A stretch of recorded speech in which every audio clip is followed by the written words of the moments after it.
Informasi pertama, Saudara, Ketua Umum PDI Perjuangan Megawati Soekarnoputri mengaku bersyukur atas putusan MK terkait Pilkada 2024. Mega menyebut Hakim MK masih punya nurani dan keberanian. Putusan MK terkait Pilkada membuat PDIP bisa mengusung bakal calon tanpa berkoalisi. Merespons putusan MK, Mega mengakui tidak bisa membayangkan jika hukum masih bisa dipermainkan.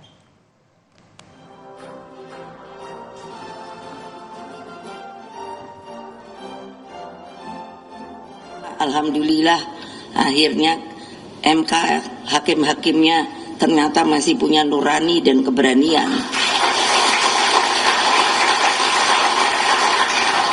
Saya nggak bisa bayangkan loh hukum kalau dimainkan. Padahal kan ada hierarkinya.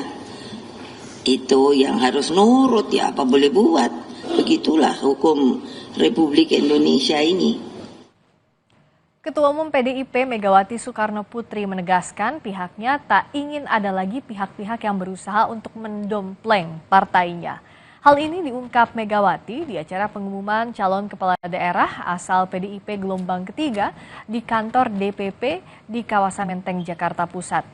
Presiden ke-5 RI menambahkan jangan hanya menjadikan PDIP sebagai kendaraan politik saja, namun harus konsisten dan patuh terhadap falsafah partai politik. Megawati pun mempersilahkan keluar ataupun tak bergabung jika tidak mau mengikuti falsafah parpol.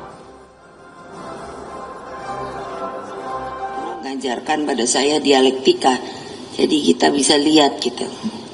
Terus nanti melihat aksi reaksi gitu kan. Nanti semuanya saya ajarin itu, siapa yang nggak mau nurut out gitu aja. Saya pusing karena mau ikut jadi PDI Perjuangan atau mau dompleng aja gitu loh. Saya nggak mau lagi. Ya kalau konsisten aja, kalau mau jadi masuk PDI Perjuangan ya jadi dengan namanya lahir batin tuh ya rohnya roh PDI Perjuangan.